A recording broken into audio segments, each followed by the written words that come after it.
Hola, buenas tardes, alumnos de tercero B y tercero C del Bachillerato Sor Juana Inés de la Cruz. Estamos en la materia de Historia de la Estructura Socioeconómica de México del siglo XX.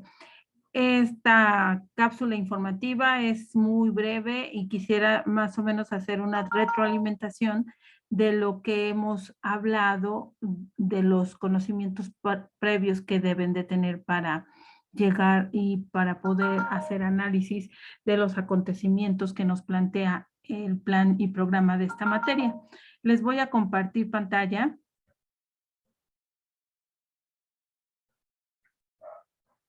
para poderles mostrar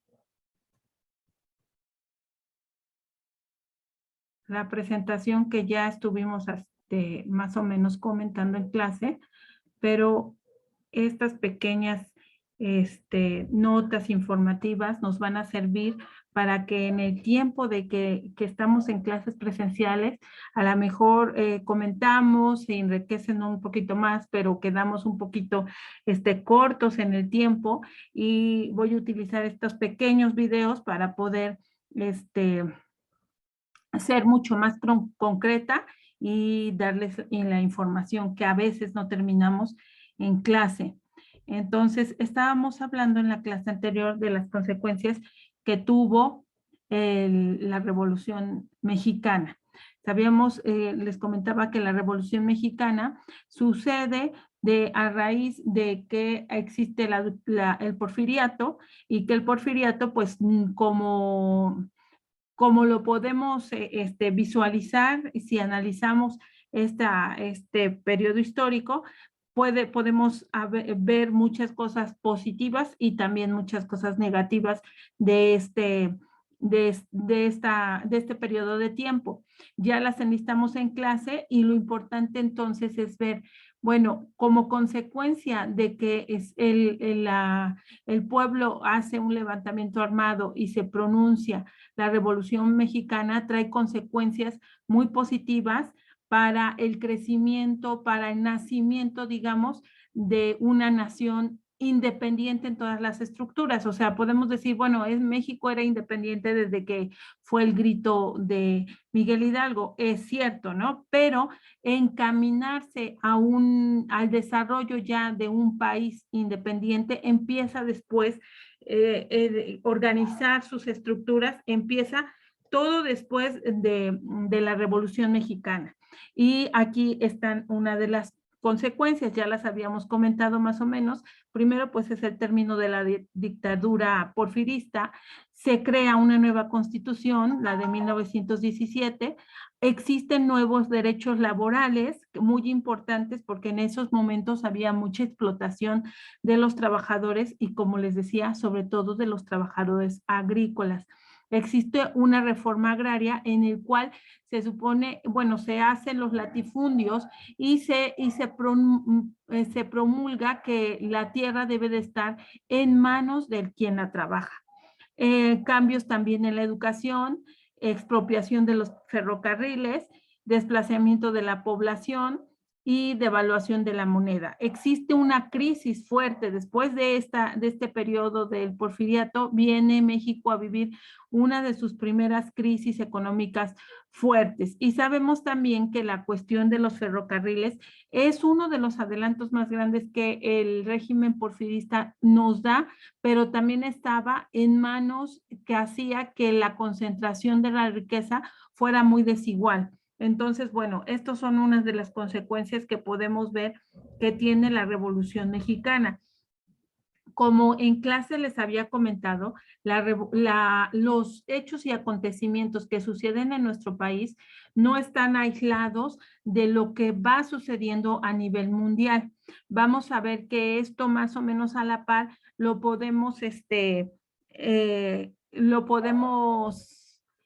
ir enlazando con lo que pasaba a nivel mundial con la Primera Guerra Mundial. O sea, estamos más o menos en esas mismas épocas. Vamos a ver también aquí en este cuadro características importantes que deja consecuencias y los desarrollos o las consecuencias más positivas en cuestión de la estructura económica que nos dejó la Revolución Mexicana. La Revolución Mexicana tiene varios caudillos, digamos, o varias gente que se dedicó a impulsar este movimiento desde desde diversas partes del país, y también, si nosotros analizamos, con muy diferentes perspectivas de política y de ideología. Tenemos, por ejemplo, que Madero desconoce la elección de octubre de 1910 y Madero es declarado presidente en 1911. Emiliano Zapata, que combatió para la caída de Porfirio Díaz, se rebela en contra de Madero el 25 de noviembre de 1911 y surge el Plan de Ayala. Por medio de un golpe de Estado, Madero es capturado, destituido, asesinado en febrero de 1913. A eso se le conoce como la decena trágica. Como les comentaba en clase, la Revolución Mexicana es un movimiento importantísimo para la historia de México, pero deja muchas consecuencias, podemos decir un poco de desastre, en cuestión de que como había de varias ideologías y de varias formas en cómo ver el futuro y la organización de México, entonces hubo mucho tiempo en que estuvieron luchando mucha gente que se llamó conservadores y otra gente que se llamaron revolucionarios, estuvieron luchando para que el país tomara una parte de política tirada a lo conservador y otra parte de política tirada a que México fuera un país más independiente, más democrático. Entonces, eso nos deja que todavía, aunque ya estuvo declarada la Revolución Mexicana, todavía hubo luchas internas entre cada grupo para que se constituyera en sí ya un gobierno estable. Tenemos, ya les mencioné, a Madero, a Emiliano Zapata, a Victoriano Huerta, que todos estos al principio para derrocar a Porfirio Díaz, pues eran un conjunto fuerte de un movimiento, ¿no? Pero ya luchando por el poder, pues se enfrentan. Zapata encabeza el levantamiento en el sur, Francisco Villa en el norte, Álvaro Obregón en el noroeste, Pablo González en el noreste.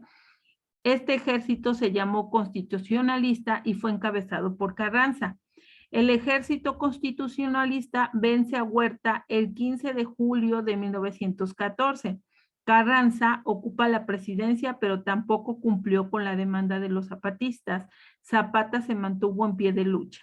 Es decir, seguían estos movimientos internos en el país para ver qué rumbo tomaban, ¿no? Qué forma de gobierno era la más adecuada o la que por lo menos pues la que ganaba en esas luchas de poder que ya había entre los que derrocaron a Porfirio Díaz. Las consecuencias totalmente positivas que las volvemos a mencionar es el término del porfiriato. Las fracciones siguieron luchando entre sí. La victoria de Obregón, se logró una nueva constitución, la de 1917, que les digo que es una constitución muy, muy completa y muy bien estructurada, y los grupos sociales desprotegidos, que eran los obreros, la gente más pobre y los campesinos, iniciaron movimientos para poder participar más. O sea, se dieron cuenta que su participación puede tener por primera vez se dan cuenta que la participación de las clases bajas puede definir el rumbo de un país. Y esto es una de las principales cosas que nosotros tenemos que tener bien en cuenta, sobre todo en la cuestión de ahorita de nuestro plan de estudios que nos maneja, que debemos de analizar lo importante que es la organización civil, ¿no? Bueno. Otra parte del examen diagnóstico nos hablaba más o menos que ustedes recordaran en qué periodo de tiempo se llevó a cabo la Primera Guerra Mundial, cuáles son las causas, cuáles son las consecuencias de la Guerra Mundial. Entonces aquí nos habla muy rápido, muy concretamente de cuáles fueron, cómo estuvo constituida la Primera Guerra Mundial. Sabemos que la Primera Guerra Mundial está igual, la tenemos ubicada en el periodo de tiempo de 1914, y las causas fueron, primero que nada, sabemos, siempre empezamos por disputas territoriales o políticas, ¿no? Pero todo tiene que ver con el manejo, el dominio políticamente y económicamente de de ciertos países, de ciertas extensiones de tierra, ¿no? Bueno, disputas territoriales, rivalidades económicas entre países, intereses coloniales, porque todavía estaba esta cuestión de pensar que si tú influías o tenías colonia como un imperio, pues entonces eras un país mucho más importante que los que no tenían. Formación de bloques, que siempre desde entonces se ha dado que países con condiciones económicas similares se unen y tratan de hacer ciertas alianzas para poder tener mucho mayor beneficio a nivel mundial. Y la carrera armamentística. Esto también es muy importante porque empieza a despuntar Estados Unidos, Rusia también empiezan a despuntar como países que tienen mucha visión de lo que es lo bélico, y que esto lo puede dar a la larga dominio a los países, y entonces empiezan a desarrollar ciertas situaciones de armamentísticas, ¿no? Bueno, y esto de las disputas territoriales tiene que ver, por ejemplo, con los Balcanes, con Alemania, Reino Unido, crisis de los marroquíes.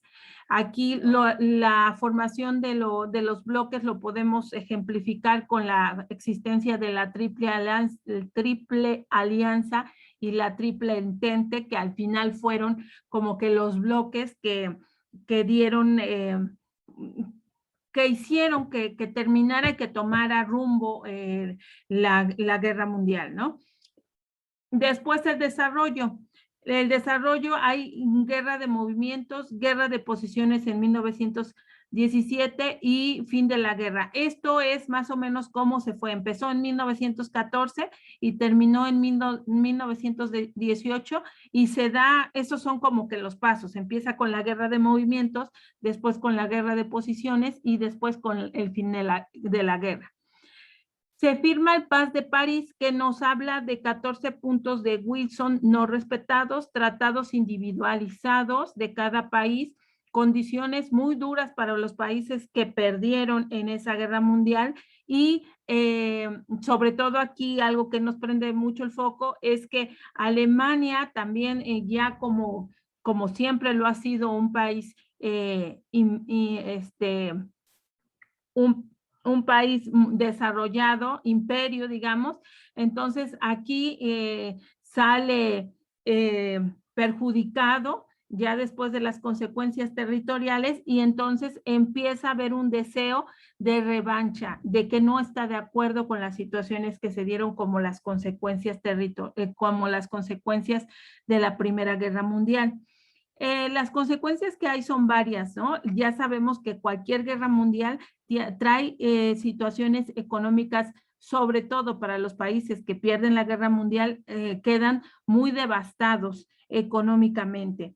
También existe mucho, pues, cantidad de gente desplazada forzosamente de sus territorios, y también la tasa de mortalidad crece enormemente, sobre todo en los territorios donde se hizo la guerra. Sociales, existe, por ejemplo, es la primera vez o el movimiento más fuerte que se da donde los hombres tenían que salir a trabajar, y entonces quienes sustentaron la economía de los países que estaban en guerra fueron las mujeres. Fue como el primer movimiento en donde se da uno cuenta que la mujer en fuerza laboral es muy importante, ¿no? Y aquí nos dice consecuencias sociales: trabajo femenino, clases medias empobrecidas y excombatientes, también desplazados económicamente, ¿no? De clases económicas se vienen abajo. Territoriales dice desmembramiento de imperios. Una de las cuestiones más importantes que se hace cuando se termina la guerra mundial, los que terminan siendo los victoriosos, por así decir, a los derrotados, pues los tratan de aislar, de desmantelar para que no siga creciendo esta cuestión y el peligro latente de una segunda guerra mundial. Entonces, el desmembramiento de los imperios, el surgimiento de nuevos estados, esas son como las consecuencias más fuertes que tiene la Primera Guerra Mundial. Las dos guerras mundiales son importantísimas de analizar para nosotros, sería muy bueno tenerlo siempre en cuenta porque dejan como un precedente para cómo es la organización mundial después de ellas, ¿no? Quienes se posesionan como los imperios, quienes se posesionan en el segundo bando, digamos, y quienes han quedado rezagados desde entonces en países en desarrollo, países tercermundistas, como nos pueden llamar desde entonces a los países latinoamericanos, a los países menos desarrollados. Después ya, como ustedes ven, el examen diagnóstico abarcó muchas cosas, pero sobre todo abarca situaciones puntuales en las cuales nos va a ayudar que ustedes recuerden ese tipo de sucesos históricos para poder ya de ahí analizar ciertas cosas precisas de eso, ¿no? O sea, ciertas situaciones precisas de la Primera Guerra Mundial o ciertas situaciones precisas de qué es un sistema económico. Por ejemplo, hablábamos de las características del capitalismo. Ustedes saben que nosotros vivimos, bueno, existen en la historia del hombre, en la historia de las sociedades, existen modos de producción. Es la forma en cómo la sociedad se organiza para poder satisfacer sus necesidades. Al principio hablábamos de un modo de producción primitivo, cuando era el hombre que al principio era nómada, después se volvió en sedentario y fue desarrollando lo que es la agricultura. Toda esa parte de ese desarrollo de la sociedad se llamó modo de producción primitivo. Después llegó el feudalismo, que yo creo que ya lo tienen ustedes un poco más presente. Después del feudalismo, en unos países, unas sociedades reconocen la esclavitud y otros no lo reconocen, pero después de ella, en un intercepto, cuando se termina el feudalismo y las monarquías, aparece esta cuestión de cuando fue la Revolución Francesa, que habla que todas las monarquías deben de caer y que el hombre debe de ser libre. Una de las cosas importantísimas es esa Revolución Francesa da pie a que exista una nueva forma de producción que se llama el capitalismo. Ya no existen monarquías, ya no existen dueños feudales, sino ahora la gente tiene medios de producción, los que se quedaron, digamos, en la clase alta, que son los burgueses, perdón, o los empresarios, como ahorita los podemos catalogar, y los otros son personas que no tienen nada para producir más que su fuerza de trabajo. Ya, por ejemplo, los artesanos, decimos, bueno, ya existe un lugar, una empresa donde la gente, el señor que tiene la empresa, te presta su máquina para que tú como artesano puedas realizar tu artesanía. Entonces tú vas y lo que dice los tomos del Capital de Carlos Marx, nos dicen ya la gente es tan libre que entonces no tiene posesión de máquinas, no tiene posesión de tierras, y lo único que puede esa persona llegar y vender para poder satisfacer sus necesidades es su mano de obra. Y entonces ya hay una conversión de las clases sociales en el capitalismo. Aquí les voy a decir más o menos cómo nos narra, ya les dije en términos generales, pues un desglose de por qué llegamos al modo de producción capitalista, y estos son los elementos, un poco bastante más explicados, porque nosotros podríamos decir fácilmente que el capitalismo se constituye de un obrero y un burgués, ¿no? Y que es esa relación entre ellos dos y el capital, o sea, el capital que da el burgués y los medios de producción y el obrero, digamos que se enlazan en sí y entonces forman productos que tienen plusvalía, le llama el principal teórico del capitalismo, que es Carlos Marx, le llama que se produce plusvalía, que nosotros la conocemos como ganancia. Y esta ganancia se va a convertir, va a tener una parte de esa ganancia va a ser para pagar el sueldo del obrero, pero mucha más parte va a ser para que el burgués o el empresario siga teniendo pues ganancias, crecimiento y vaya siendo cada vez más rico, ¿no? Esta es más o menos la fórmula en la que el capitalismo se maneja, ¿no? El capitalismo tiene que ver con la producción. La producción ya sabemos que es mercantil, manufacturera o maquinizada. La maquinizada es la especialización y la producción industrial, como conocemos, por ejemplo, la Volkswagen, ¿no? Esa es una especialización y es maquinizada. La manufacturera tiene mano de obra intermedio, mano de obra simple y mano de obra con una máquina. No solamente hace, el obrero tiene que utilizar una máquina para poder transformar esas materias primas y junto con la máquina que está él trabajando crean una nueva mercancía. Y mercantil es artesana, propiedad privada y trabajo personal.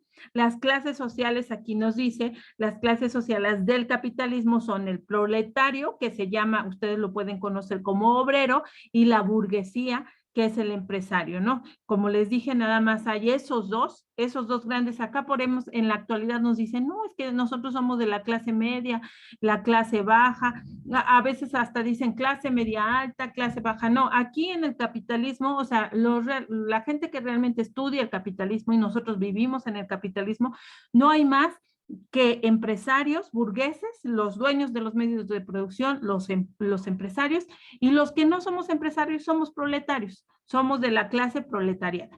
Y nos dice esas dos clases, una es opresora y la otra es oprimida. ¿Quién será la opresora? Pues el burgués, ¿no? El burgués exprime y hace todo lo que puede para ganar más y la oprimida son los obreros. Características. Bueno, las características del modo de producción capitalista, las principales es, como les decía yo, la producción de plusvalía, es la explotación de los trabajadores. El plusvalía, otros en otros libros ustedes pueden escucharlo como ganancia, pero realmente técnicamente se llama plusvalía.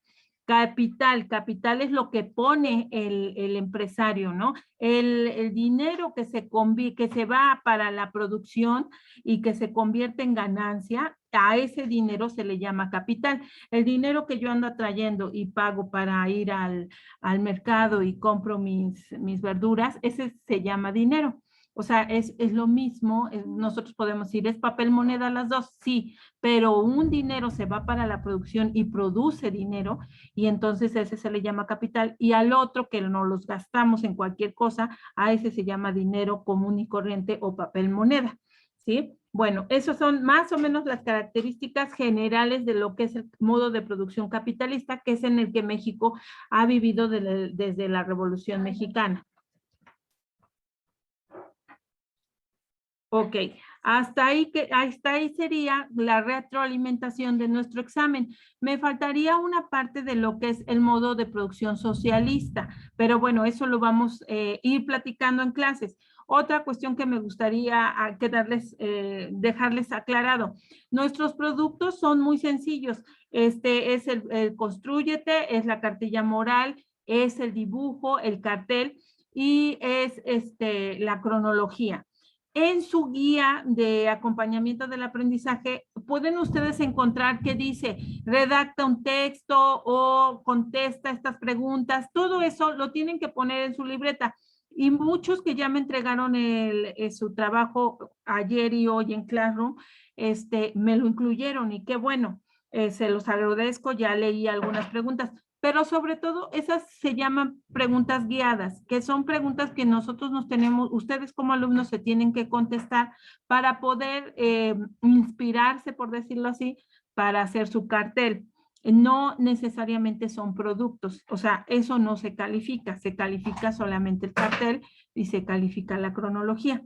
Pero sí, si nos vemos, por ejemplo, ya que nos digan, no, pues ya nos vamos a ver presencial directamente en un mes, bueno, pues yo voy a revisar libretas y sí deben de estar pues estas preguntas para a lo mejor para subir 1 o 2 puntos de su calificación y ayudarles y motivarles. Pero realmente como productos en Classroom solamente va a ser eso.